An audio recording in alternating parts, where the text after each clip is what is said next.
é Maria das Dores e hoje nossa aula será sobre acentuação. E para começar, vamos entender primeiro o que é o acento tônico e o acento gráfico.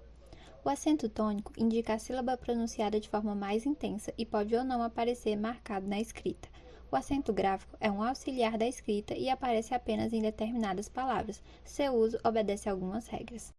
Embora sejam diferentes, eles são frequentemente confundidos. Então, para que essa confusão não aconteça, é importante sempre termos em mente que o acento gráfico é um sinal de escrita, que não deve ser confundido com o acento tônico, que é a maior intensidade de voz apresentada por uma sílaba quando pronunciamos determinada palavra. Aqui temos um exemplo nas frases. É muito sábia aquela professora. Ele não sabia toda a matéria. E o sabiá fugiu da gaiola. As sílabas que formam cada uma das palavras destacadas são pronunciadas com maior ou menor intensidade: sábia, sabia e sabiá. A sílaba em destaque em cada um dos exemplos é pronunciada com maior força em relação às outras. É nela que recai o acento tônico, sendo, portanto, chamada de sílaba tônica. As sílabas restantes recebem o nome de sílabas átonas. Outro ponto também importante que merece atenção é o fato que nem todas as palavras recebem o acento gráfico, mas todas elas, com exceção de alguns monossílabos, recebem o acento tônico. O uso dos acentos gráficos são determinados por algumas regras. Por isso, mesmo que uma palavra tenha o acento tônico, ela pode não receber o acento gráfico, por não se enquadrar em nenhuma das regras ortográficas existentes, como é o caso da palavra sabia, citada no exemplo anterior. E agora vamos relembrar quais são os acentos gráficos. Primeiro, o acento agudo, ele indica o som aberto proferido pela vogal tônica, o acento grave, utilizado para indicar a crase, e o acento circunflexo, que manifesta-se pelo som fechado, retratado pela vogal tônica. Quando falamos em acentuação, também é importante ficarmos atentos aos monossílabos. As palavras de apenas uma sílaba também podem ser pronunciadas com maior ou menor intensidade de voz, ou seja, eles podem ser tônicos ou átonos. Confira nos exemplos. Estou com um nó na garganta e o gol foi marcado no tempo regulamentar. As palavras destacadas contêm apenas uma sílaba, são monossílabos. Comparando nó e no, percebe-se claramente que nó é mais forte que no. A primeira é um monossílabo tônico, enquanto a segunda é um monossílabo átono. Mas temos uma observação em relação à sua acentuação.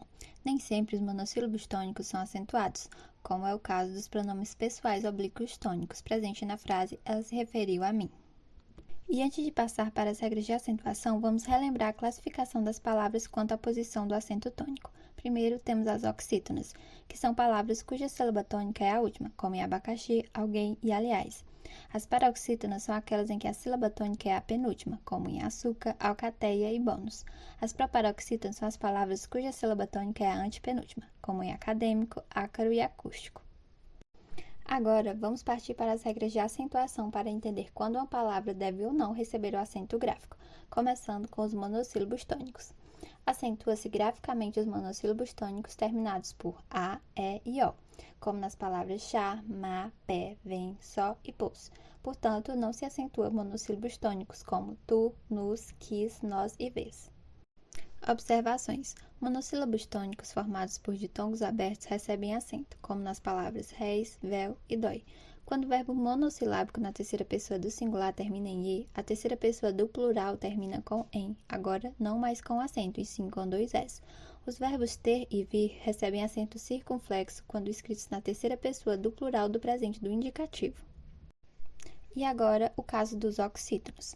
Acentua-se graficamente os terminados por a, e, o e em, seguidos ou não de s, como nas palavras irá, fará, café, você, cipó, pivô, também e armazéns. Portanto, não se acentua oxítonos como saci, tatu, talvez e tambor.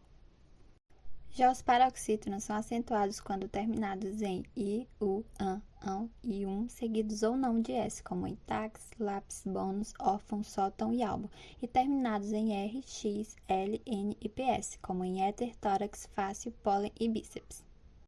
A regra é a mesma para paroxítonos que terminam em ditongos seguidos de s ou não, como em colégio, água e séries. Por fim, temos os proparoxítonos, os quais todos são acentuados, sem exceção, como é o exemplo de biotipo, médico, ômega e álibi. E é isso, essa foi a aula de hoje.